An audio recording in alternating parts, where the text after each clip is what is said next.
Hello, everyone, and welcome back to the Hard Nine Pod. Today, as you are watching this, is the last day of August 2023. And where we stand as of right now, Ronald Acuna is getting hugged on the field. Gunshots are going off in the White Sox stadium. The Angels are literally cutting everyone. Harrison Bader gets cut, finds out in clubhouse 10 minutes before game via ESPN. Cardinals are 58 and 76, and this is what happens to baseball when we're not good. The Acuna thing is absolutely insane and just a joke that was allowed to happen. Oh, that's Can we scary. get That's some scary. and I don't want to like take a shot at all the security guards in baseball because I'm sure some of them do a great job. I even saw I don't know who it was. It might have been I think it was Gavin Lux, that's who it was. Came out and said, I'm not gonna lie, if this was in Dodger Stadium, their asses would have gotten destroyed by our security guys. So there are some really great security guys out there. But Major League Baseball is a $1 billion industry, billions and billions of dollars. If that means we have to pay, I don't want to say this in the wrong way. That means we have to pay guys that are more suited for this job to make sure they're at every single stadium and every single section ready to go. They need to do that. You cannot allow what happened. That guy was on Acuna. The third guy looked like he wanted to fight him, which Yes. by the way, Acuna would kill almost any of you that want to go after him, I would imagine. But how he was like grabbed onto him and it took them 30 seconds to get him off. Like 30 seconds doesn't seem like a long time, but that's a long time for him to be attached to him. Like you cannot let someone get close to anyone on the field, let alone one of the biggest superstars in the sport. While Major League Baseball is getting better trained people to be in every stadium, before we start with security, can we start with umpires? Security of the players is much more important than the umpires. Well, way more important. Could yeah, you that's imagine wild. being Like, could and you also imagine here's the being thing. Acuna in that situation? That'd be Here's horrifying. Like we've seen it happen before, but like you go on the field and you deserve to get your ass absolutely beaten. That's all there is to it. Oh, yeah. Honestly, it would have been great if Acuna would have just stepped up and dropped him I immediately. did think though it showed a lot that how patient he was. Like, yeah, I agree. that shows a lot about his character because a lot of people in that situation wouldn't be patient. Yeah. A good. I mean, I love Ron Acuna. We need to talk about him. First player to go. I mean, I think he has 29 homers. He's going to be the first player ever to go 30 and 60. Is that what it is? First ever to go 30 home runs, 60 stolen bases. He's the first player to steal 60 bases in like 6 years or something. He's a freak. But yeah, that situation. So the Angels have lost their minds. But what a terribly run organization. If you're Mike Trout, and we're going to get into the Cardinals, so we'll get to that. Thank you guys, by the way, for joining us. We greatly appreciate you. This is the dog days of podcasting, if you will, when the Cardinals are just sort of not good. It's like, okay, what, but there is so much stuff to still talk about.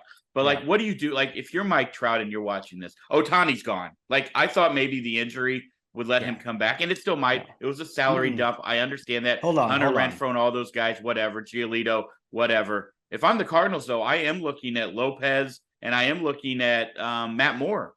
Okay, you're making a lot of different points here. Let's stay on the Ohtani thing you just said. Oh, it works. Perry Manassian came out and said that Ohtani refused MRIs. That's just he's not going back there. Like, you don't go out there and say that to the public.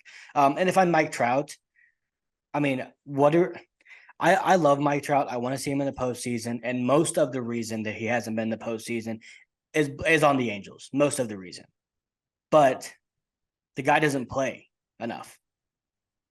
Like, how many teams can withstand their best player being out? Yeah. Well, their best offensive player being out for that long and go make the postseason. He doesn't play enough games. I saw an interesting thing, Dad. And I think there's a chance that it might be true that at the end of Mookie and Mike Trout's career, we might look at Mookie as a better player overall. And that's almost hard to believe when we've been talking about Mike Trout as one of the greatest players of all time. But yeah, Mike Trout's prime is going to go down as one of the best 10-year spans of all time. Like, Mookie will never touch that. But I've said on here multiple times that I believe Mookie Betts is incredibly underrated. And I don't even know if it's underappreciated more than underrated, because he is an all-star, multiple all-star. He is an MVP. But I'm just saying, it just feels like that's the guy that continues to go under the radar, and he just continues to dominate the game every year. But to me, it's the same as Freddie Freeman. It's the same as Nolan Arenado. It's the same as Paul Goldschmidt. It's when guys are just consistently good every year for the better part of a decade, you get tired of talking about it. That's Like, you know fair. what I mean? Like, it's exciting to talk about Ellie De La Cruz and all the cool stuff he does because that's new. That's exciting. But Mookie Betts is like, oh, okay, he's one of the top 5 players again. Like, like it's different than what Otani's doing. So he goes under the radar. I don't know if he's underrated because I think every baseball fan / media member knows he's a top 5 to 10 player in baseball, wherever you want to rank him. But I do think he is under talked about. That makes. That's I okay. think the same of Freddie Freeman because Freddie Freeman's one of the best hitters I've ever seen in my life, and he is not talked about like that. Yeah. I yeah, it does feel like for a lot of us sports fans, we realize how great guys were as they get to the end of their career. And Right. that's I feel like we don't, and Oh. I've said this on here before, I think, but I feel like we don't always enjoy the journey as much as we should because you start to take things for granted. And that's why, like I've been saying this about Harper, like enjoy this with Nolan Arenado here in St. Louis, with Goldie. It's not going to last much longer. Like, to be honest, it's not going to last much longer. Enjoy the Jordan Walker years, the Mason Wynn years. It is. So we are so when we see him get to the end, oh man, now I'm invested in every game. But when they're playing along, it's like you just sort of glaze over it for some reason. Right. Yeah. I agree. Like, I wish I would have watched Miggy more in this prime. Like, I watched him, but I didn't pay as much. Like, when he was winning Triple Crowns, I wasn't watching him every day. Right. But Well, I what wish I would have. happens too is, as a fan, especially of a team like we are, like I think if you're a fan of just the game, you appreciate maybe the players maybe a little bit more than when you do. I mean, we're diehard Cardinal fans, so we are locked in on the Cardinals, and everything else is just sort of secondary. So you see highlights. You're not watching Tigers games. You're watching Cardinal games around the same time. Definitely So not that's now. why I'm saying that's why you don't. That's why you didn't see I all get of it, Miggy. but It's just hard to do. Speaking of the Cardinals, do you want to get into the Cardinals? Yeah, I mean, we have to, right? It's sort of what we do. Yeah. Let's start with Willson Contreras because I think he's the guy that I want to start with because I think he's been overshadowed this year. So we're gonna start with him because I think he deserves it. Willson Contreras has been legitimately he's like been legitimately everything you paid for. Like, he's doing exactly what he's done his entire career, like on par with what he did last year. Maybe a little bit below last year in terms of like OPS plus and stuff like that. But that's also because offense is up in general this year, so the average is up. He's been incredible since I think it's July 1st. He's been a top 5 hitter in baseball by every stat you look at. Cool moment for him yesterday, I guess 2 days ago now, when you guys are watching this, to have his family in town for the first time in St. Louis, as he's a Cardinal. So it's the first time watching him as a Cardinal in person. He homers twice.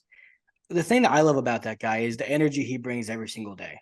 How easy would it have been for Willson Contreras after he signs this deal wanting to go to a contender? He's replacing his icon. He gets thrown under the bus on top of the team being as bad as it's been in my lifetime. I've never been alive for it, might be even in Wilson's lifetime. Like, honestly, that's how bad they've been. It would have been easy for him to take an edge off, to feel bad for himself. But Tommy Edmonds had a walk-off in the last 2 games. Okay, it was a single yesterday and a home run today. The first guy, by the way. Right? Yeah, we'll get to that in a second. The first guy out there to greet him every time, picked him up off the ground both times, is Willson Contreras. The guy that Tommy Edman was looking for after he hit the double, it would have been a double, but he didn't get the second, was Willson Contreras. Like, I think he said yet today, he's finally feeling at home in St. Louis. I think that's showing, and it makes me really angry about what the Cardinals did to him, but I'm just happy for him. Well, yeah, I just one night I want to have a couple of beers or wines or whatever Willson drinks. Yeah, with Willie. And I just want him to tell me what his thoughts. It won't happen, but I do want, maybe he could come on the pod and tell us what his thoughts after he's done with the Cardinals. Yeah, maybe. I don't know if we want to hear it, but here's the thing though with him. A lot of the things when he was coming up through the Cubs, like not coming up, but I guess as he was young in his career with the Chicago Cubs, was a lot of maturity questions. Remember that? Like, it was the guy burns too hot. We got to calm him down. Yeah. He was yelling at pitchers, getting in fights, all that stuff. Not actual fights, but you know what I mean? Altercations on the field. It seems like all that stuff was either bullshit or he just stopped doing it because he has handled this situation better than almost anyone could have. The way that he was treated at the beginning of the year, being on a bad team. The guy has not said one bad thing about the Cardinals organization. He has not hinted at one bad thing. He hasn't even thrown like a little subtle thing in there. Like every once in a while, Nolan will say something that gets the Twitterverse riled up because you can take it one way or another. He hasn't even done that. Like No. he has handled the situation so well that I cannot imagine any Cardinal fan not loving this guy. Yeah, well, they're out there, but yeah, I mean, Some of them don't like his defense, but I think everyone likes him. 785 OPS, 15 homers, 54 Awesome. RBIs. I mean, on a team that has struggled mightily at times with so many things. I mean, he's been the model of consistency, especially since June. Now there were some early struggles. We understand that. Yeah. What'd you say his OPS was? I thought I saw 785. Okay, 785. I wasn't like trying to fact check you. I was just double checking. No. 785. For reference, Kyle Schwarber, who's probably gonna hit 40 bombs again this year, 789 OPS. Yeah. So he's putting up, like, for those people that say if you have to DH, if they want to DH him 40% of the time, which I don't think they will. I think he's going to be the catcher next year. But if they do decide to go that way, for the people that are like, well, he can't be a DH. Yeah, he can. He's good enough to be. Yeah. That's how good he play is left as field. a catcher. or just a thought, catch him. Right. We did go ahead and sign him for that. I bought a jersey. You bought a jersey. I got buddies who bought jerseys. I'm a big fan of his. I love the energy. I'm hoping that next year that energy, because how much fun would his energy be, dude, in a pennant race, right? Like that. Well, we saw it. If you want to know how fun, he won a World Series. You can go watch the highlights to do. I'm just saying for us. I'm not saying you. I'm just saying if anyone out there. That's not what I didn't mean that as a diss. I'm just saying he's incredible in the postseason. We've seen it. Like his energy is unmatched. And I just keep dreaming on this scenario of watching him and Arenado's intensity in a long postseason run. Like we've seen Nolan in the postseason. They haven't won any games, so it hasn't been very exciting. But like you watch the Phillies last year and you see Kyle Schwarber and Bryce Harper and Real Muto and all the fire those guys play with and how exciting that is. Castellanos. Right. Can you hear that? Yeah, no. There's a siren going off. Are you under attack? I apologize if you can see it. Hear it. Okay, it's gone now. Hopefully someone's okay. I don't know what happened. But I just keep dreaming of how cool that would be to see those guys go deep and have success and hit big home runs. Like that's something that I think Cardinal Nation really needs. But I would love that. And more importantly, like there's still this conversation going on in sports talk radio in St. Louis. And I get it. They have to fill 3 hours. Like they have to talk. That's their job. So they talk about different topics. But there's still this narrative, like, what do they do with Contreras going into the year? Here's what I hope they do. I hope Mozeliak goes to the media when he has that end of year press conference that he has every single year. And I hope he says, Willson Contreras is our catcher. We signed him to be our catcher. Anything that we think he needs to work on, we need to meet him in the middle on these things. We need to come together as a group and figure out how he can be our catcher next year. It's not solely on him. It's on all of us. That's all they should say. And he should be your catcher. And if Ivan Herrera is up here and he's not traded, then he can learn behind Willson and catch 35 to 40% of the games.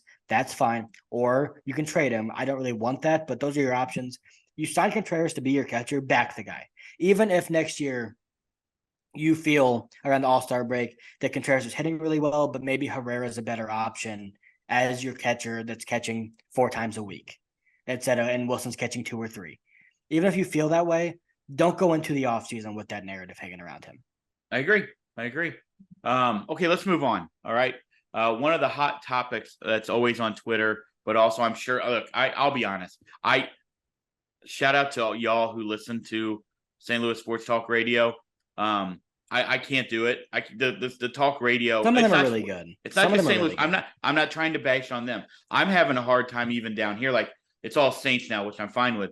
But like even for me to watch MLB Network anymore, it's getting more difficult because it just seems like the opinions are so we want are clicks or we want likes or whatever it is. And it just becomes outlandish. Like let's just talk about baseball a little bit. So it is hard. So some of them are really good. I do recommend if you guys want. The Fast Lane's really good. Jamie Rivers and Anthony Stalter do a great job. So if you want to watch any of them, good plug. Any of them, they're very good. Good plug. But let's talk about the another hot button issue, and that is Nootbaar, Donnie, and Gorman. Obviously, in and out of the lineup. Obviously, we know that a lot of them out of the lineup lately. And struggling. Obviously, you saw Nola, you saw Zach Wheeler, you saw a bunch of guys. Whatever. Like Snow. But the importance of those three guys next year. Look, Rex Ryan said the future's a whole lot of right now. Okay. That's our future. Those three of those guys. I wasn't expecting a Rex Ryan quote today. Football season, back baby. It's football season. Anyway, had to drop the old Rex Ryan line in there. But like when you look at those three guys, and you've said it on here before, you can't let the front office off the hook by trading. And I think I saw somebody on Twitter essentially kind of echoing what you and I've been talking about on here. Not that they were listening to us. I'm saying they were just kind of sharing the same idea. That you can't rob Peter to pay Paul, and that's what I've been saying. You're gonna have to go out and spend money. You're gonna have to be over $200 million. You're gonna have to bite the bullet. You might have to make a trade, and that's fine. We've talked about that on here, but you can't eliminate people who hit 1 through 7 in your lineup, 1 through 6 in your line. You just can't. I don't believe that. That's where I'm at right now. Here's my thing. Like, you look at the best teams in baseball. Let's just go with the Astros. Let's go with the Astros, Dodgers, and the Braves. The teams everyone wants to be like, because they're in contention to win a World Series every year, at least the last half decade. All three of those teams. How many high quality young hitters have they traded that have already made impacts on their team? What do you mean? Can you how many high quality young players have those teams traded that are already at the big league level, not minor leaguers? Like how many position players have those? Yeah, because Alvarez is the only guy who was really traded, but he wasn't at the big league level yet. He was 17 years old. Right, that's what I'm saying. So the answer is zero. There's zero of them. Like so why do you think the Braves have this great nucleus? Well, George Springer. They didn't trade him. That's true. He's free agent. They didn't re-sign him. Yeah, they didn't trade right. him. That's not what the question I'm asking. And he wasn't young when he was signing. He was 30. So that's my point, though. Like these guys, they develop these guys. They keep them. They figure out other ways to go get pitching. And here's the problem they're at. They didn't develop any pitching. Like like Tink Hinch could end up being great. That's still at least a year away from right now. Like he's probably gonna make his debut. And even then, who knows what he will be if that's the case. So you've got to go pay for it. Like that's my thing. Like you can go pay for it. I think when we look at this, the dynamic of the Cardinals lineup without Donovan and Nootbaar and Gorman, but I'm gonna focus on Donovan and Nootbaar for right now. Without those two, it's so different. And it's so much worse. And it's so flat and it's so lifeless. You need Donovan and Gorman get on base better than anyone. They wreak havoc on the bases because they're very smart baseball players. And they can also hit for power. And they also just give the other team a different look. It feels like when we don't have those two guys and Gorman in your lineup, it feels like you have the same player coming up every bat. Like they're all right-handed. They're all kind of one-dimensional with what they do. You need to have those three, not Nolan and Goldie, obviously, or Contreras, but the rest of them. You need to have those three guys. You can't trade them. If they trade one of those three, I would say it's more likely that trade ends up biting them in the ass than working out. I agree. Because I can guarantee you that those three guys are going to be valuable players for some team, barring injury next year. I can guarantee that. To some level, they will be valuable to that team. I cannot guarantee you that whatever pitcher you trade for is going to be valuable for you because you're not trading them for a legit ace. You would be trading them for a hope, basically. Right. I agree. Like everybody thinks you're trading Donovan for Logan Gilbert. You're not. The Mariners are not doing that. Logan Gilbert's been incredible for them. Right. That's what I'm saying. But like everybody thinks that. I know. That's what I'm saying. And then what they want to throw in is three guys that the Mariners do not need or want. So like, if we throw these three in, guys, the Mariners and Jerry DiPoto especially does not do quantity over quality. No, like he makes decisions based off one thing: what is best for today and tomorrow for this franchise. They're not dealing Logan Gilbert for Brendan Donovan. No. Brian Michael would be McGreevy your option there, and I really like. And here's the thing: I really like a lot of the Mariners' young pitching. I really like Bryce Miller.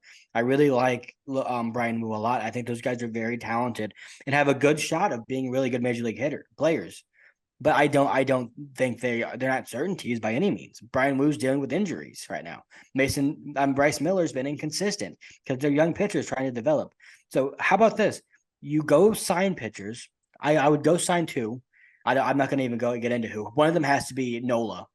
That's where I'm at, honestly. I'll get into who. Nola needs to be a Cardinal next year. That's where I've landed here. But other than that, you can go sign another one. Maybe it's a mid-tier guy. Who knows?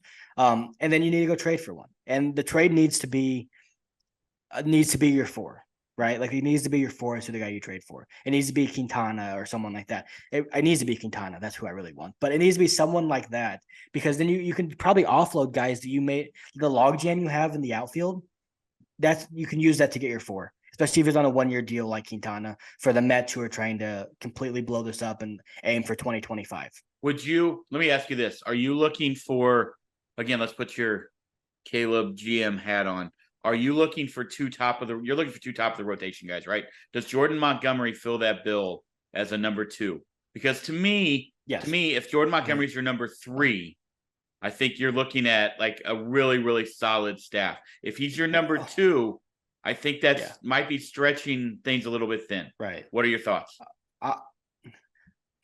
I think they need to get they need to get the number 1, not an ace, a number 1. So that needs to be your first priority. By the end of the winter meetings, they need to have that guy. Okay, he needs to be on your roster. We need to have the press conference, and Aaron Nola needs to be wearing the birds on the bat. That's what Merry Christmas, St. Louis. That's what needs to happen. Yes. And then after that, if you get a 2, great. For me, if you get a 3, like a guy that you're like, this guy's for sure a 3. We know pitchers can pitch on any given year up. Like they can pitch from a 3 and be a 2. Look at Sonny Gray right now. He's normally what you would call probably a 3, and he's pitching like a 1 this year. That can happen. You need to at least get a 3 because I think you need to just fill out your rotation with 5 guys that you really like, including Matz and Michaelis. So get 3 guys you really like that are starters for this year. And then you have these Liberators and all these guys we traded for in the bank waiting, like Thompson, whoever.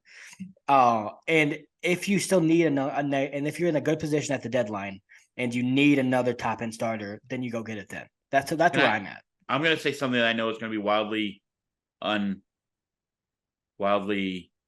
Unpopular? what's the word I'm looking for? I don't know.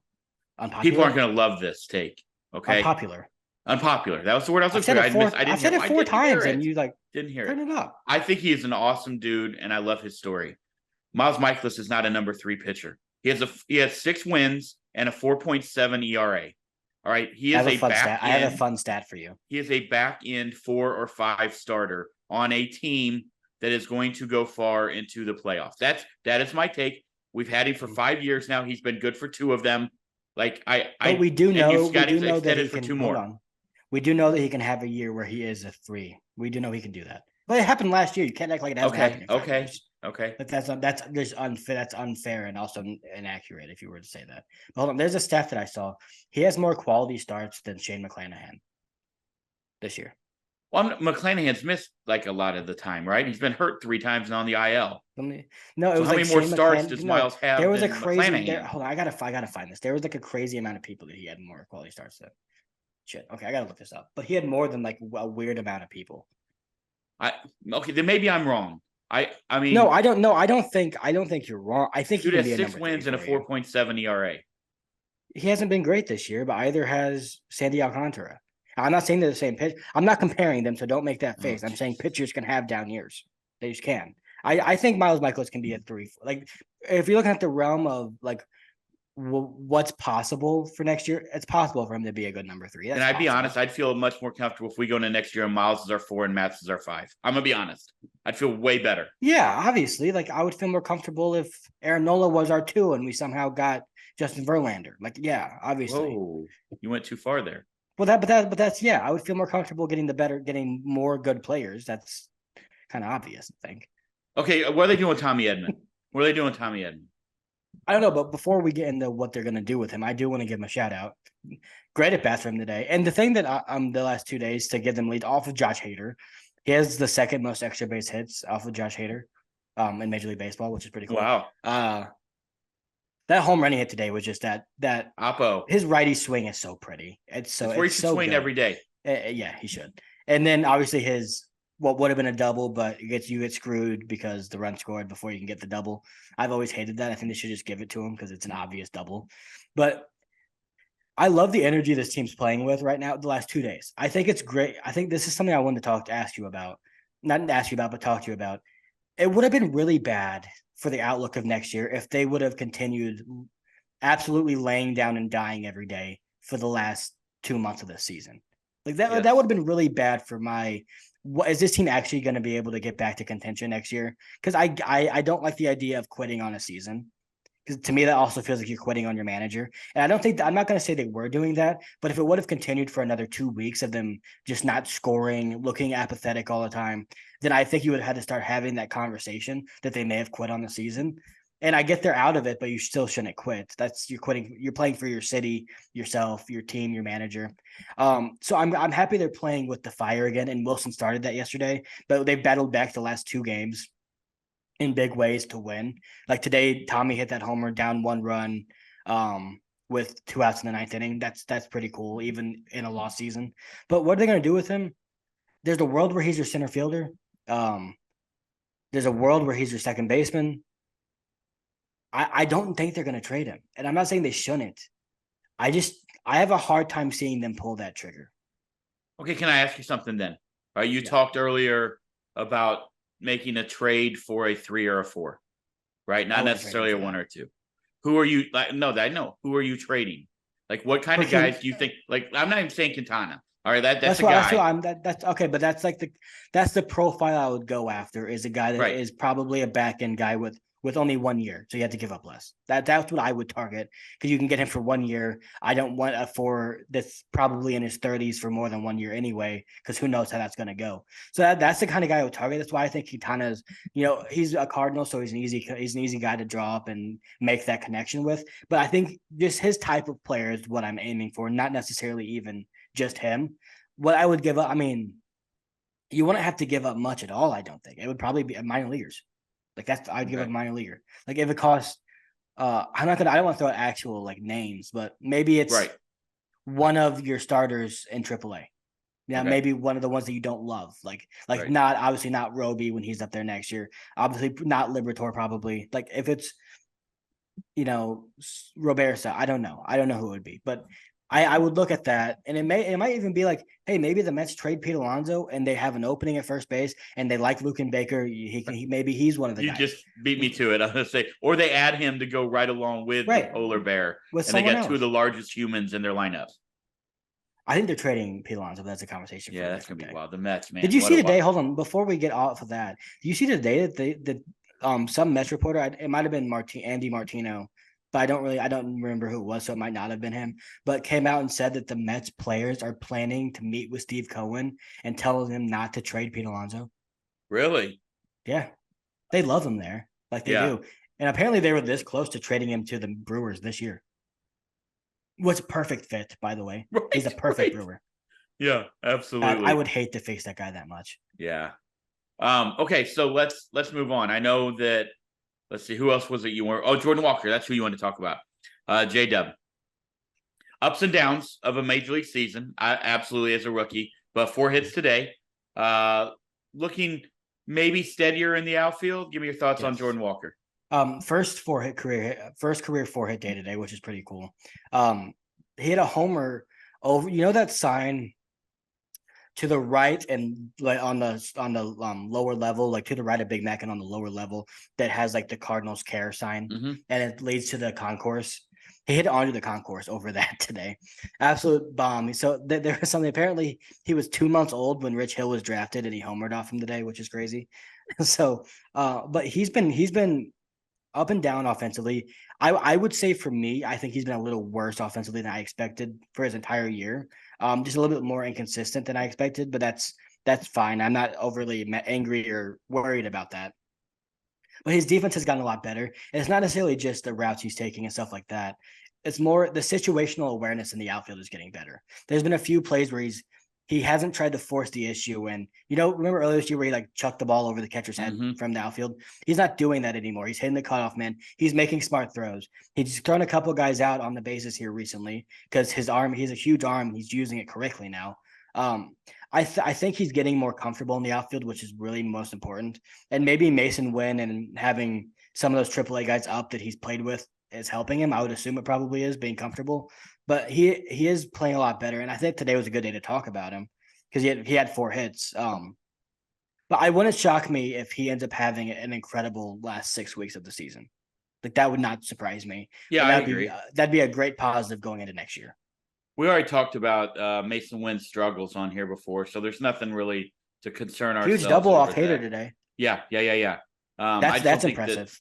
I think you just got to let him develop. Like I really honestly do. Let him be. Like, Let him bat that's it. ninth every single day. Yeah. And let Yep. him be fine. Yeah. So apparently he stole Jordan Walker got that had those 4 hits, and he said, "Hey, my bat has no hits in it. Let me use your bat." And he used it for that bat, hit a double, and then they end up winning. There we go. I just love the way he plays too. Like that ball, Me too. He hit it down the line, and it was obvious he was probably gonna be able to get a double because he's fast. But it was in front of the left fielder, and there was not even a moment of hesitation in him. He was going to second. He was gonna force the issue and make something happen. And I just think it's cool to have a young guy like that that's played 12 games or whatever it is, have that kind of confidence to say, "I'm going for it. I'm gonna make something happen here, even with 2 outs in the ninth." Agreed. 100%. Like I said, I talked about earlier, but the future is incredibly bright and it's here. Like it's here now. Like, that's the quote. It's actually here. Now we just have to go out. You got to make, like I said before, man, oh man, what the Angels got rid of, a couple of those bullpen arms would really look good in St. Louis with the birds on the bat next year. Matt Moore and Lopez would be. They're on 1-year deals. I understand that, but you get them in. There's nothing to say you can't sign them for next year. I get it, but yeah, I get the thought process. I wouldn't be opposed to them, signing Giolito. I mean, picking up Giolito and just seeing what happens. Like even if he's bad, like even say he's just bad or it's just not a good fit, what do you lose? Yeah, that's fair. Like that's you fair. lose nothing except for I don't have to watch Dakota Hudson make starts anymore. But so that tells you that they're not going to do that. Then. You will be watching Dakota Hudson. I don't think start for the next 5 years. I don't think they'll do it, but you're not losing anything. And also, it'd be really funny if you blocked the Cubs from getting someone they need for the playoffs. It would be, yeah, or the Brewers. If anything, I'd be spiteful and I would just pick up everybody. Same. I would sign Randall Grichuk. He'd be back. I'd have Grichuk and Bader in my outfield because why not? That'd be fun. Boy, you are Cardinal Twitter to a T. You are Quintana. You want him back. You want Bader. Giolito, he's good friends with Jack Flaherty. He'll probably bring Flaherty back. So let's go ahead and get him too. I was kidding. Grichuk out there. No, I do. I wouldn't get those guys. I just love Grichuk and Bader both. But the people already want Bader back. Stop. Can we stop with that, please? I don't get it. Can we stop? He's a defensive outfielder that plays 120 games at most a year. At most.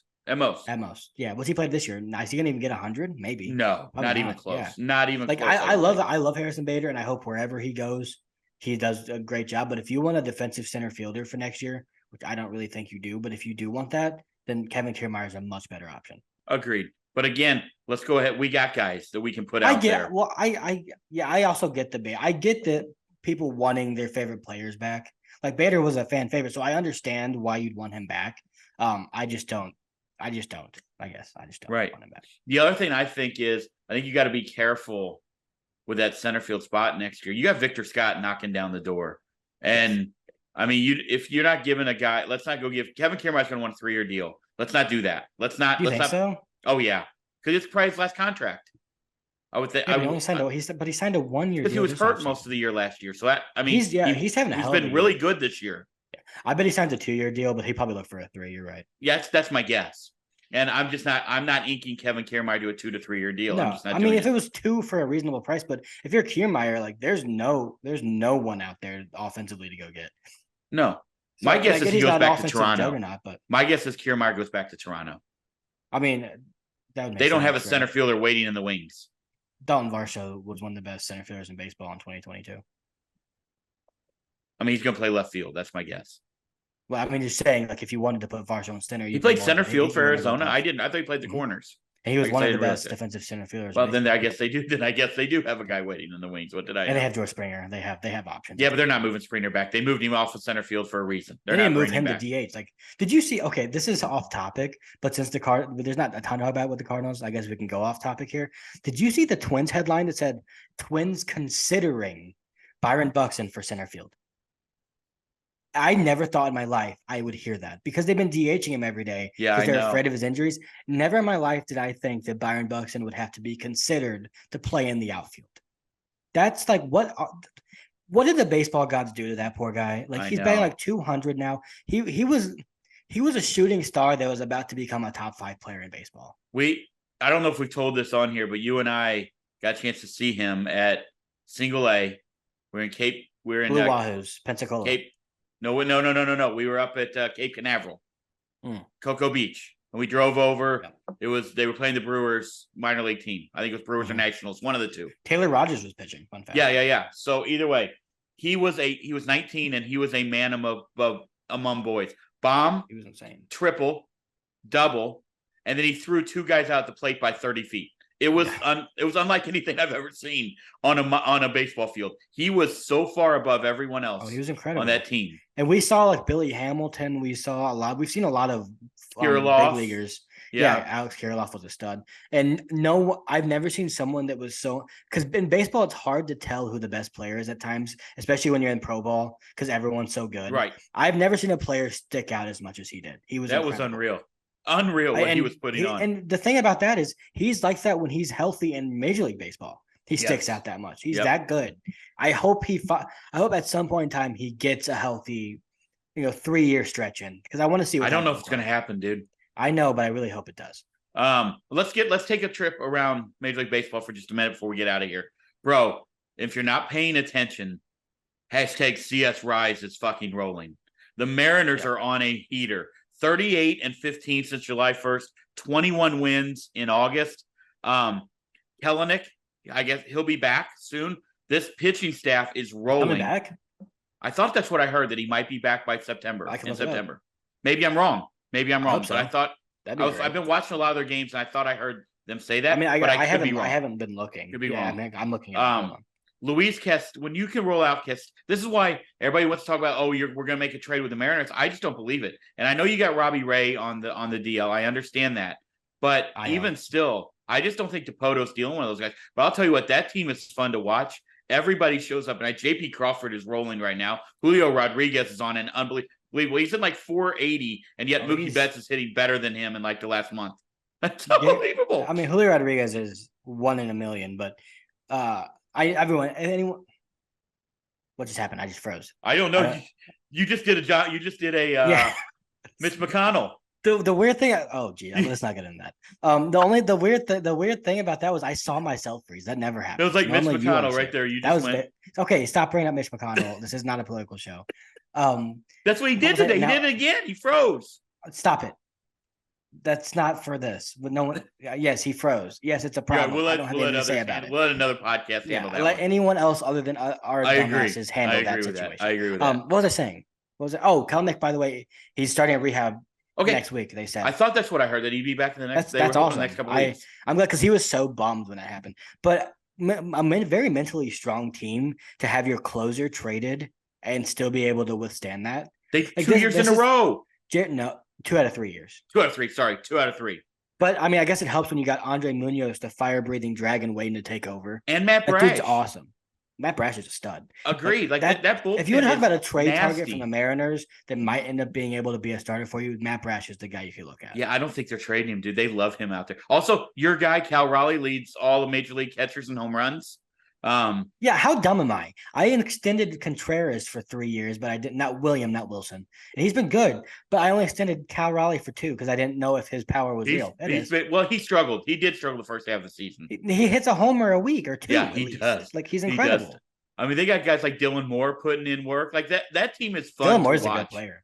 Ty France. People forget that JP Crawford was the #1 prospect in baseball at one point. I love JP Crawford. He's on a heater right now too. He's just such a good baseball player. I'm telling you, they are now in first place in the West. After Texas was just like running it, then here came Houston. It was like the freeze, the freeze race. That's the Mariners. Like they just passed them all. Yeah. Now we do they have to play each other 10 more times. I think the Mariners play the next Astros and the Rangers. Yes. Yeah, 10 times, something like that. They play the Astros. They play Rangers, Astros, Rangers in like the next 10 days. I think it's 10 games like against those two teams. So massive.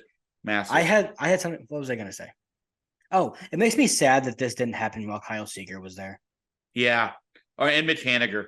I'm really bummed that he didn't get to experience this. Yeah. I love Kyle Seager. I love Mitch Haniger. I love that team Mitch Haniger, he was there last year, but he was hurt. But yeah. They got guys on that team who start that I've never heard of, and I watch a lot of their games. That Caballero. Yeah, and then also, is it Mike something? Ford. Dude, he was a #1 prospect in the Yankee system. I know, 4 years. But he was out of baseball. He was out of base. I know. It's because Ty France hasn't been good, so they've been playing. Yep. Yeah, Ty France hasn't been good, so they've been playing Mike Ford a lot. Yeah, it's hilarious. Also good for them. Always a well-coached team. Like, Get Scott Service a fucking Manager of the Year award. please. He's deserved it the last 2 years. Give him Well, or Kevin Cash. If anyone wins it over those two. Yeah, the guy. I'm losing it now. The guy in Baltimore is going to win it. Okay, you know what's dumb about the Manager of the Year? What? It's Brendan Hyde. Who is that? Why can't I Brendan think Hyde. of his Brandon Hyde. I could not think of his name. He's a great manager, and I'm not going to downplay if he gets it. But the Manager of the Year award sure has become what team was bad last year and made the playoffs this year. That I agree. It. Scott Service has been jobbed 3 times. Tell me how the hell Buck Showalter last year wins it after having the highest payroll in baseball and blowing a 10-game lead in their division to get a wildcard spot and then getting bounced in the wild card, and he wins it. What? I don't get it. I don't get the Manager of the Year. I mean, right now we're staring down a world where there's no Toronto Blue Jays in the playoffs. I'll be honest. It's time to make a change there. Feels like it. Trade Vladdy. Really? You think that's the why? Vladimir Guerrero Jr. is the most overrated player to ever play baseball, maybe. I think you might be onto something. He was amazing. I don't like to agree with that. I'm going to disagree just because I didn't like the way it made me feel. Stop. He was amazing in 2021. Incredible. Now what? Are you calling him Prince Fielder? No, Prince Fielder was great for way longer than Guerrero's been great. Yeah, but I always thought he was overrated too. Prince Fielder was great that's because he was a Brewer. Prince Fielder was great for like 8 years. He was like legitimately. Was it 8 years? I don't think it was 8 years. I mean, he was good all the way through his time in Detroit. You're underrating how good Prince Fielder was in Milwaukee. Prince Fielder played with Detroit? Yeah, for like 3 years. And then he went to Texas and ended his career there. I don't think he was great in there. I don't think he was great. He went to Detroit. His dad was great in Detroit. Prince Fielder was a great player. I don't want to get into this. And it was very sad the way his career ended because of a neck injury. So I do not want to downplay Prince Fielder. I'm not. I just always felt like he was. He had an 887 career OPS. Okay. In 12 years. So he wasn't overrated. I take it back. Yeah, no. But Vladdy has all the talent in the world. But if the guy could hit the ball in the air once in a while, that'd be fantastic. He just hits the ball to the shortstop every at bat. It's like 100. Yeah. It's like 110 mile per hour ground outs. Like I don't understand. Can I tell you something I don't think I would have said any time until now? I think Tampa's going to be the worst team that gets in the playoffs. And I don't mean that. Like the Wander situation is weird. I'm going to change that but I just think because of the Wander issue, but also the injuries. Like if they were fully healthy, I would not be saying still, that. You got Glass now and Eflin who are really, really, really pitching right now. Like they're pitching with all these injuries is still so much better than the Cardinals. Every year they have injuries in that pitching staff. Yeah, Glass now talked about it and said that they're looking at it and he doesn't really know what the reasoning is, but that they are looking at it to see what they can do. Glass now, by the way, another trade candidate for next year for the Cardinals. When you came into the season, did you have Baltimore as the best team in baseball or in the American League on your bingo card? After they did nothing. They did nothing in the offseason. I thought they were going to regress, to be honest. I didn't think they would make the playoffs. No, I didn't. Yeah, I love it, by the way. That's why Brendan Hyde probably does deserve the Manager of the Year. Do you think any update on the Mountain? Is it Tommy John? Is it UCL? It doesn't sound. It is a UCL. It doesn't sound great. They said a lot. What he said. Yeah, they need to stop back to back to back. Like yes, Brandon Hyde once again just said he was a great manager. Yeah. Let's take care of your players here, please. Agreed.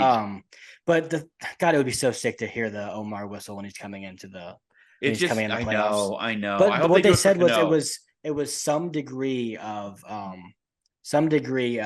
UCL injury, which means scary. They're holding out hope that he can come back for the postseason. That makes him a little bit more vulnerable because when you had Cano and him, man, I hate that. I saw an article that I think Jeff Passan wrote that said it sucks that the only thing holding baseball back right now is that these amazing athletes that are pitching, their bodies literally are not capable of keeping up with their talent. Yeah, I agree. It's devastating. Like Jacob deGrom, it's awful. He's like too talented for his arm. Yep. Turning to the National League, Phillies are on an absolute heater. Dude, they're so much fun to watch. Watch them every single night. But now I have a question. Like, here's the thing. Right now, I think it sets up. Let's see, they're the first wild card right now. Yeah. So they would play Milwaukee. Is that right? No, that's not right. They would play the Cubs in the first round. They'd play the second They play the wild Cubs. Card. Yeah. So as it stands right now, that team is rolling. They're really good, but I hope they lose in the first round. The Phillies to the Cubs? The only reason I hope they lose in the first round is because I just said I want Aaron Nola to be a Cardinal, and I don't want him going deep in the postseason again. Okay. But on the surface, I do want them to go far because I really love every single player on that team. I do Genuinely, too. there's not one player on that team I dislike. I also love their manager. Thompson. He's fine. He's fine. Thompson, right? Yeah. He's really good at his job. I'll give him that. Well, I cannot think of his first name either, man. Rob. I knew I was gonna say Ron, but Rob. Trey Turner, by the way, I love the story. I love the narrative that's going out there now about the ovation that they gave him when he was really struggling, which is the most un-Philadelphia thing of all time. I don't know how that happened. Like, they don't do that. I know they're called the city of brotherly love, but they're not very loving sometimes. Boy, they did it to Alec Boehm last year, though, when he said, I fucking hate it here. They've changed. What happened to Philadelphia? I know. They used to be burning down cities after championships. I don't know COVID. What's going on now. Yeah, maybe. But I do love that they did that, which one was awesome. I really love that they did that. And that Trey Turner has, I could say rewarded him for that, but that's kind of a weird way to put it. But he kind of did. He was like, hey, maybe he took a breath and now he's on an absolute heater. He's gonna hit his career high in home runs this year. That's how hot he is right now. He's in a home run every day. Him and Bryce Harper are both hitting home runs every day right now. Yep. Incredible. Like, that team's so much fun. We always like to talk about under the radar teams, and this is going to sound weird because they're not an under the radar team, but I do feel like no one is talking about them. I think the Dodgers are fucking dangerous. Like, I don't in the playoffs. I know that you don't. Their pitching because of Their pitching is awful. I don't know. Maybe it's not. Is Kershaw going to be healthy, Dad? When was the last time Kershaw was healthy for a postseason? I know. Well, I don't know that answer. Kershaw, but he's never healthy. They're getting Bueller back, right? Even if they do, which I don't know if that's for sure. It's the second Tommy John. But if he does come back, what Bueller are you getting? Who knows? Like, that takes time. Are you going to just throw him into a postseason game as a starter? Maybe he'll come out as a bullpen. But if he goes up against the Phillies offense or something in the postseason while he's still, like, coming back from a devastating second Tommy John surgery, I'll put my money on the Phillies offense to put some runs up. Yeah, I just have a hunch on that. Urias is just a fraudulent pitcher, in my opinion. Like, he's not as good. That's who the Cardinals will give big money to, by the way. Dude, him and Giolito stay away like that. That's it. There you go. That's the two signings. And Sonny Gray. Sonny Gray's really good. He's just going to get overpaid. Agreed. He gets hurt a lot. But if he's at a reasonable price, I was thinking about this. I think Sonny Gray will get 20 a year for 2, 3, maybe 4 years. Which is, I think that's probably what you're looking at there, because they'll get more than Taijuan Walker got last year. But I think Aaron Nola is probably only going to get like 25 a year, because that's around what Rodon got. So sign Nola to the extra $5 million, please, and don't go say, like, don't save the $5 million for someone that's significantly worse. I agree. Hopefully they've learned their lesson. Hopefully they didn't learn their lesson after Mike Leake, Dad. And they got Brett. They're going to cite Trevor Bauer, aren't they? And then they would never do that. Could you imagine after all this shit of this year, and then they do that? They would be like kicking out half their fan base. Oh my god! Oh my god, that'd be so funny. Steve would love it. Oh well, of course they would. Steve. South County Steve is all over it. All of them. All the South County Steves are on it. All right. Anything else you got? Because otherwise, I'm gonna get out of here. I'm tired. No, I don't think I have anything else. Yeah, me neither. Oh, one shout out: Jose Altuve cycled the other day. Also, 2,000 hits. Yep. Well, we talked about that last time, but Hall of Famer. Thanks for paying attention to the podcast. Hall of Famer. Agreed. Best second baseman in my lifetime. Thank you for gutting through all of this, by the way, those of you still listening. What was that about? My mind is just all over the place, it feels like. It's so hard. I'm telling you, it's the dog days of being a podcaster for the Cardinals. Hey, let's play a challenge. How long does it take Michael to end the podcast? I'll give it 3 minutes. It won't take me that long. Garth Brooks this weekend. Going to see him. Did he block? You are? No, yeah. You're supporting him? He blocked Tom Segura for calling him a murderer. I don't care about that. Anyway, your mom goes to a lot of shows with me. She loves I don't have any problem with Garth. I know like 4 songs. I hope he plays Friends in Low Places 6 times. That's the one I can sing along with. Can't sing the other ones. But we're going to tickets. No one's going. The tickets are cheap as hell because they put the concert at the same time as the Tulane opening kickoff, which doesn't make any sense. Southern Decadence is in town. There's going to be naked people all over St. Louis and Garth Brooks. Or I mean, New Orleans. That's what's happening down here. I don't believe this to be true, and it's a joke by Tom Segura, but there's like a trail of Garth Brooks like tours, and people go missing at cities he's at all the time, like right when he's there. And it's like really mysterious, like how the timelines add up. And it's all like coincidental. It's all coincidental. If I go missing. Hold on, stop. I need to clarify this. It's all coincidental, and I don't believe that Garth Brooks is doing anything here. But Tom Segura has like made jokes about that a lot, so so Garth Brooks blocked him on Instagram. So I think that's fun. But well, I'll be in attendance. So there's that. Well, have fun. I would hate that. It'll be fine. Your mom loves it. Go listen to Zach Bryan's new album. That's all I got. I have. I've already listened to it. Not you. I'm talking to the people. Listening. Everybody else. Yeah. Okay, there we go. All right, let's get out of here. Hey, this weekend, holiday weekend, everybody enjoy yourself. Have a wonderful time. Whatever you're doing, enjoy the hell out of it. We will talk to you soon, and we'll talk about how many times we can discuss is Brendan Donovan getting traded or Tommy Edman. That's what we got. Next up on the pod. Go Cards.